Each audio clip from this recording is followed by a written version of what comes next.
Imam Abdul Qadir Al-Jilani mengatakan bulan Rajab adalah syahrul asaf. Bulan Rajab adalah bulan di mana Allah menumpahkan rahmatnya kepada hamba-hambanya. Bulan Rajab itu waktu-waktu mulia.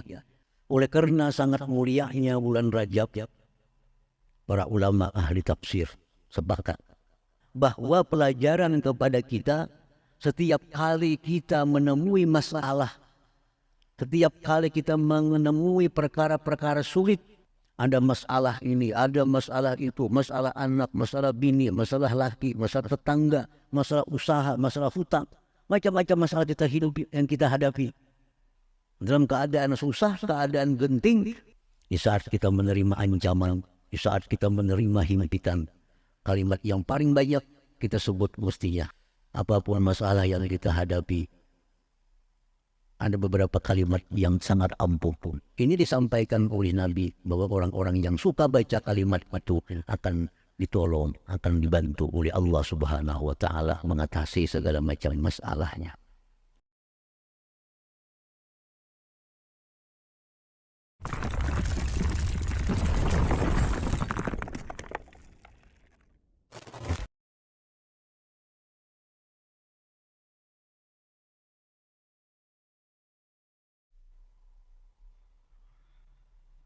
Assalamualaikum warahmatullahi wabarakatuh. Alhamdulillah, hadirin hadirat sekalian yang dirahmati Allah Subhanahu wa Ta'ala. Pertama dan pertama kita panjatkan puji syukur yang tidak terhingga kehadiran Allah Subhanahu wa Ta'ala. Kita dikumpulkan oleh Allah Subhanahu wa Ta'ala di masjid yang penuh berkah dan rahmat ini. Kemudian salawat dan salam atas junjungan kita Nabi besar Muhammad sallallahu alaihi wasallam dan seluruh keluarga, para sahabat, zurriyat dan pengikut beliau ila yaumil qiyamah. Hadirin hadirat yang dimuliakan Allah. Sudah kita masuki bulan yang mulia, yaitu bulan Rajab. Imam Abdul Qadir Al-Jilani mengatakan bulan Rajab adalah syahrul asaf. Bulan Rajab adalah bulan di mana Allah menumpahkan rahmatnya kepada hamba-hambanya. Bulan Rajab adalah satu bulan yang masuk dalam Ashhurul Hurum. Bulan yang sangat dimuliakan oleh Allah Subhanahu wa Ta'ala. Di dalam Al-Quran Allah berfirman, Inna iddatash syuhuri 'inda Allah 12 syahra fi kitabillah yawma khalaqash samawati wal ardh minha arba'atun hurum. Dzalika ad-dinul qayyim fala tazlimu bihinna anfusakum. Allah berfirman yang artinya sesungguhnya bilangan bulan itu ada 12. Isna asyara syahar. Bulan itu hanya ada 12. Kalau ada bulan udah 13. Fi kitabillah, itu sudah ada dalam kitab Allah Lauhil Mahfuz. Yauma khalaqas samawati wal ardh. Allah menciptakan langit dan bumi. Itu ada 12 bulan. 12 bulan yang dipandang diiktibar dalam agama kita adalah bulan Qamariyah. Bulan Qamariyah ini adanya sejak zaman Nabi Ibrahim alaihissalam. Bulan Qamariyah itu ya bulan Hijriyah ya kita. Bulan Muharram, Safar, Rabiul Awal. Bukan Januari, Februari, itu lain tahun Qamariyah. Jadi apa-apa yang ada dalam ajaran Islam yang berkaitan dengan tanggal bulan itu yang diiktibar adalah tahun Qamariyah. Jangan memakai tahun Syamsiyah. Jadi kalau kita mencatat lahir anak, catat dengan tahun Qamariyah. Masalah di akta kelahiran biar aja tahun Syamsiyah. Karena itu tahun yang dipakai secara nasional. Tapi secara agama kita mesti mencatat tahun Qamariyah. Hari pernikahan, hari kelahiran, hari kematian. Itu tahun Qamariyah. Termasuk zakat. Zakat itu tidak mengenal tahun Syamsiah. Zakat mesti dikeluarkan bila sampai haul, sampai tahun-tahun Qamariyah. Jadi kalau kita berusaha, bila mulainya menghitungnya tahun Qamariyah. Jangan menghitung usaha bulan Januari. Karena zakatnya Januari, nah itu kelewatan. Jadi kalau kita mulai usaha, hitungnya bulan apa? Bulan Syamsiah, Rajab. Nah karena Rajab tahun depan keluarkan zakat. Itu yang pas. Jangan tahun Syamsiah ya. Karena tahun Syamsiah itu lebih harinya daripada tahun Qamariyah ya. Kan tahun Syamsiah ada 31. Sedangkan ini Qamariyah kadang mengenal 31, 29 atau 30. Nah jadi di sisi Allah subhanahu wa ta'ala itu ada 12 bulan. Muharram, Safar, Rabiul Awal, Rabiul Akhir, Jumadil Awal, Jumadil Akhir, Rajab, Sya'ban, Ramadan, Syawal, Dzulqa'dah, Dzulhijjah. Itulah di sisi Allah Ta'ala. Pada 12 bulan itu Arba'atun Hurum, ada 4 bulan yang sangat dimuliakan. Sama diagungkan. Belum lahir Nabi kita sudah diagungkan. Jadi Asyhurul Hurum ini bukan hanya berlaku untuk kita sebagai umat Nabi Muhammad SAW, tapi jauh sebelum itu Allah sudah menyampaikan bahwa ada 4 bulan dalam setahun itu yang mulia. Yaitu adalah bulan Muharram, Dzulqa'dah, Dzulhijjah, Muharram. 3 berturut-turut, 1 terpisah, Rajab.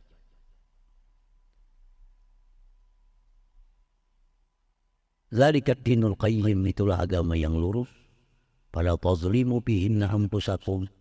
Jangan sekali-kali kau berbuat zalim terhadap diri kamu, terutama pada 4 bulan lagi. Nah, hadirin hadirat yang dimuliakan Allah. Jadi sejak zaman jahiliyah 4 bulan ini sangat dimuliakan. Tidak ada kezaliman di situ. Tidak ada kezaliman. Orang yang berkelahi, yang saya kong, ada wani keluar rumah kalau kau diintai musuh. Tapi bila bulan Rajab, wani keluar rumah. Kenapa? Karena musuh ada akan bakal menampar. Musuh ada akan bakal menghantam. Ini Rajab. Itu zaman jahiliyah sudah demikian. Pada Asyhurul Hurum 4 bulan ini, sejak zaman dahulu kala belum lahir Nabi kita, rumah-rumah kada dikunci malam. Unta-unta kada diikan malam. Aman kada ada maling. Kenapa? Asyhurul Hurum. Maling-maling pun takutan operasi bulan Rajab nih. Itu zaman jahiliyah. Kalau wahini pada tahun Rajab lagi. Jadi orang-orang jahiliyah yang belum punya agama itu takut dengan bulan Rajab ini. Kenapa? Karena Allah sudah mengatakan bahwa Rajab itu bulan mulia. Orang membunuh bersembunyi kalau ditangkap orang ini. Tapi bulan Rajab wani keluar rumah karena kada bakal ditangkap. Ini bulan Rajab ini benar-benar bulan yang sangat aman, bulan yang sangat damai. Karena Allah memerintahkan jangan sekali-kali ada kezaliman, ada penganiayaan, ada pengerusakan apapun pada bulan yang 4 termasuk Rajab. Ya. Nah, hadirin hadirat yang dimuliakan Allah.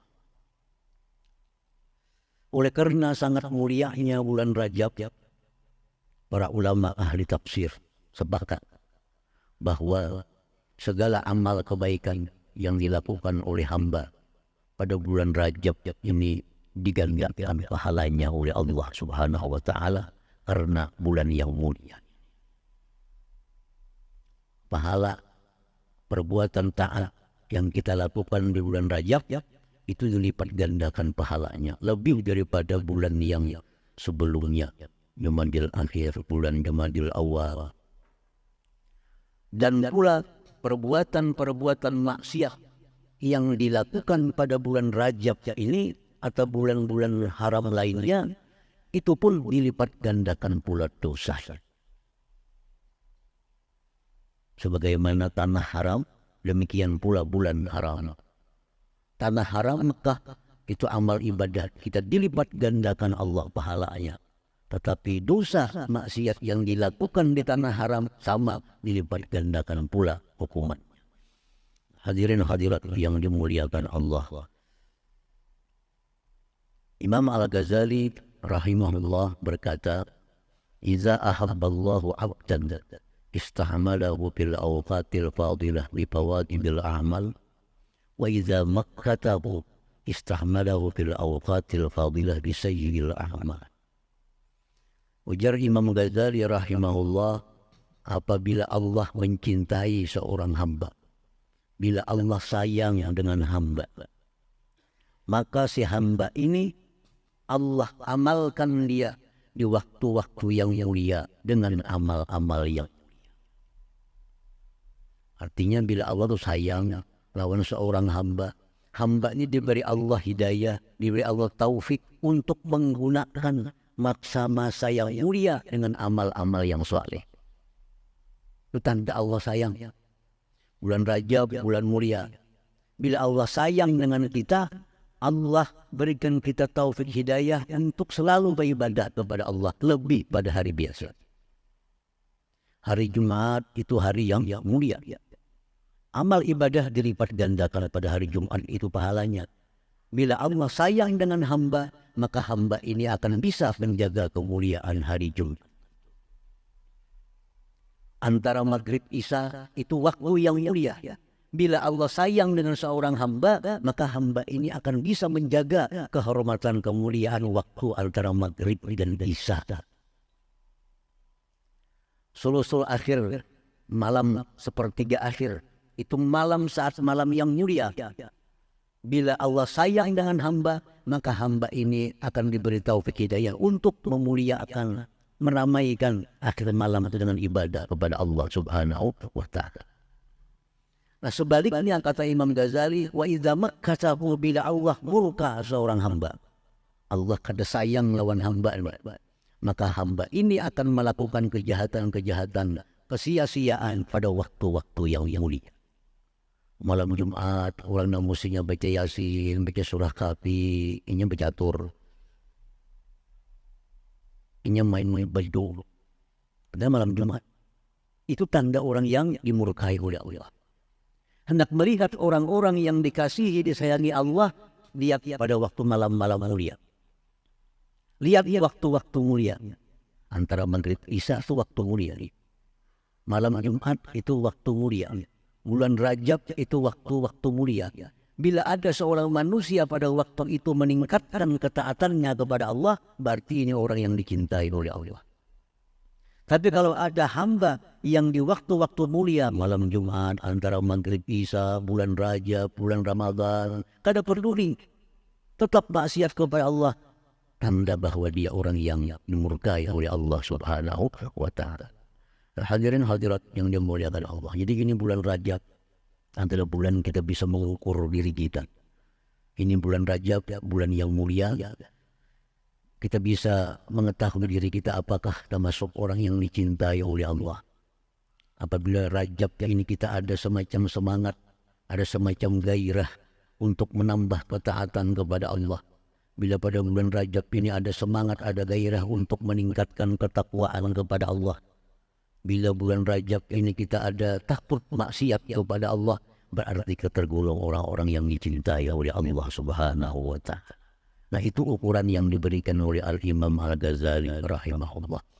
Nah hadirin hadirat yang dimuliakan Allah. Bulan Rajab sudah terkenal, sudah mutawatir, terjadi suatu peristiwa agung, peristiwa yang luar biasa yang diberikan Allah kepada junjungan kita Nabi besar Muhammad sallallahu alaihi wasallam, yaitu peristiwa Isra dan Mi'raj. Itu peristiwa Isra disebutkan dalam surat Al-Isra. Namun para ulama-ulama kita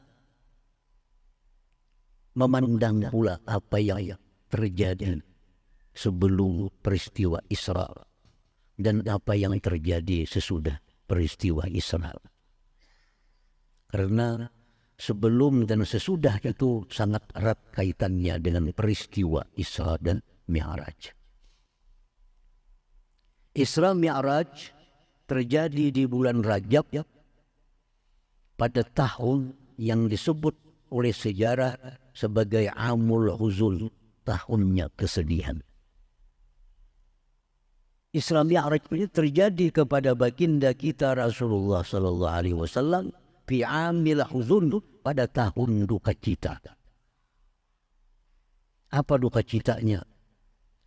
Pertama, wafatnya paman beliau Abu Thalib. Paman yang menjaga, memelihara beliau sejak kecil sampai dewasa.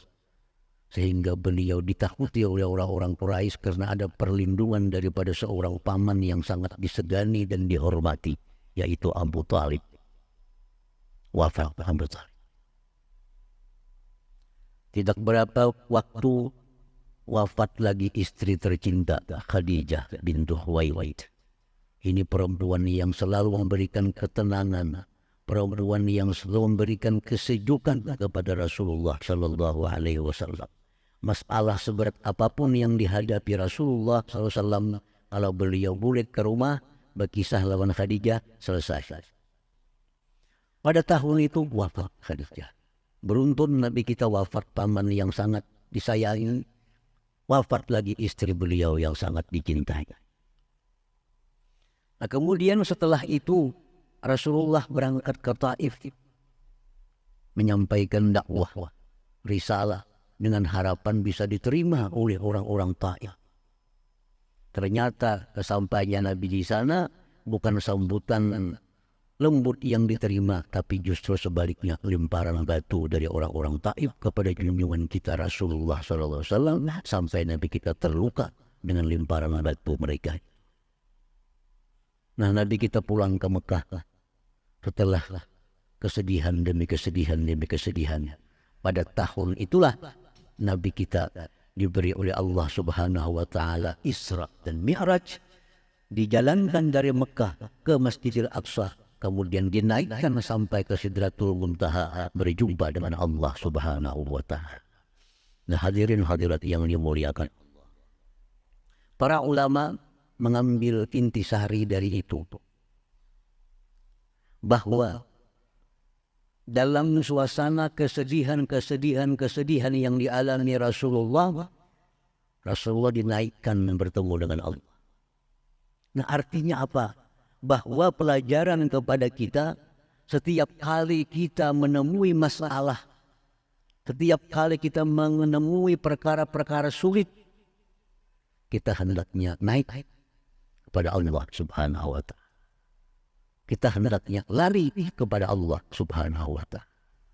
Dengan Isra Mi'raj, semua kesedihan Nabi selesai. Nah, artinya apa? Bahwa pelajaran kepada kita, setiap kali kita menemui masalah, setiap kali kita menemui perkara-perkara sulit, kita hendaknya naik kepada Allah Subhanahu wa Ta'ala. Kita hendaknya lari kepada Allah Subhanahu wa Ta'ala. Dengan Isra Mi'raj, semua kesedihan Nabi selesai.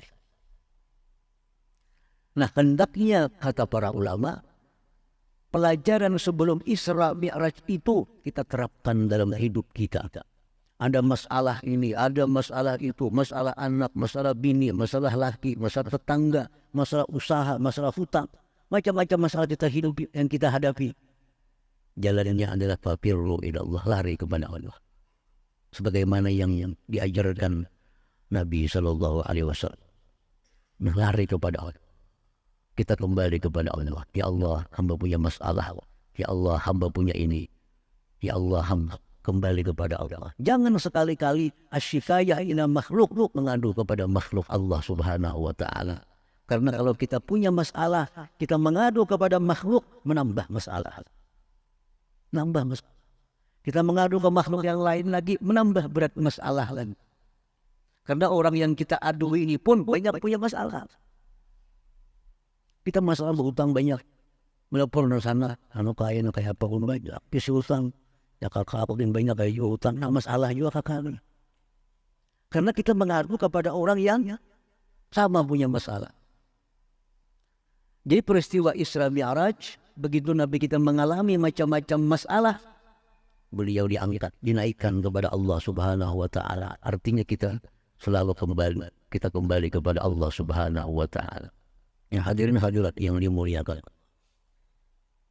Nabi Ibrahim alaihissalam contoh dalam masalah besar. Masalah besar Nabi Ibrahim dilimparkan ke dalam api oleh Namrud. Tidak ada masalah sebesar ini. Dilimparkan dalam api yang besar. Nah, jadi Nabi Ibrahim rahatan di udara, terbang dari katikan menuju ke api, ditemui oleh Jibril. Hai Ibrahim, kau mau apa? Ya, Ibrahim wanita mau ada urusan oleh Allah Ta'ala. Jibril yang bertawarkan mau apa? Kata Ibrahim, selamatkan dari api, selamat sudah pasti Jibril. Jadi Ibrahim, kepada engkau aku tidak ada hajat, tapi kalau kepada Allah aku ada hajat. Nah, jadi Nabi Ibrahim dalam masalah yang sangat penting ini, Jibril yang menawari, ada peduli. Rajanya malaikat Jibril. Jibril penguasa gunung. Kalau Jibril itu mengangkat gunung, mana nak malih. Tapi apa yang dikatakan Nabi Ibrahim waktu dalam api? Hasbi Allah wa ni'mal wakil. Hasbi Allah wa ni'mal. Itu kalimat pendek. Hasbi Allah wa ni'mal wakil. Hasbi Allah wa ni'mal wakil. Hasbi Allah wa ni'mal wakil. Cukuplah begitu. Allah sebagai zat yang diserahi segala perkara. Dalam keadaan susah, keadaan genting, kembali kepada Allah Subhanahu wa Ta'ala. Allah akan pasti menyelesaikan. Buktinya Ibrahim. Ya narukuni bardan wa salaman ala Ibrahim. Api yang besar itu menjadi bardan dingin wa salaman dan sejahtera atas Nabi Ibrahim alaihissalam. Nabi Ibrahim selamat karena kembali kepada Allah Subhanahu wa Ta'ala. Nabi Yunus alaihissalam. Nabi Yunus masalah yang sangat besar dihadapi. Dapat undian harus dilimpar ke laut. Hingga Nabi Yunus yang keluar namanya. Dilempar Nabi Yunus ke laut, dimakan oleh ikan yang besar. Masuk ke perut ikan. Apa Nabi Yunus? La ilaha illa anta subhanaka inni kuntu minadh dhalimin. La ilaha illa anta subhanaka inni kuntu minadh dhalimin. Itu yang dibaca Nabi Yunus. Tidak ada Tuhan selain engkau, maha suci engkau, sesungguhnya aku orang yang zalim. Diselamatkan Allah Nabi Yunus. Selamat Nabi Yunus. Sejalan akal kadang mungkin selamat dalam perut iwak sudah. Dilimpar oleh iwak sampai ke pesisir pantai. Selamat Nabi Yunus. Kenapa? Karena kembali kepada Allah Subhanahu wa Ta'ala. Nah, ini Isra Mi'raj adalah Nabi kita melanjutkan itu dalam keadaan musibah kembali kepada Allah. Tetapi kalau Nabi Ibrahim, Nabi Yunus itu kembali kepada Allah hanya dengan ungkapan kalimat-kalimat, tapi Nabi kita langsung berjumpa dengan Allah Subhanahu wa Ta'ala. Nah, hadirin hadirat yang dimuliakan Allah. Jadi dari situ kita belajar bahwa apapun masalah yang kita hadapi, ada beberapa kalimat yang sangat ampuh. Hasbi Allah wa ni'mal wakil. Di saat kita menerima ancaman, di saat kita menerima himpitan, kalimat yang paling banyak kita sebut mestinya hasbi Allah wa ni'mal wakil. Hasbi Allah wa ni'mal wakil. Atau seperti Nabi Yunus, la ilaha illa anta subhanaka inni kuntu minadh dhalimin. Ini disampaikan oleh Nabi bahwa orang-orang yang suka baca kalimat itu akan ditolong, akan dibantu oleh Allah Subhanahu wa Ta'ala mengatasi segala macam masalahnya.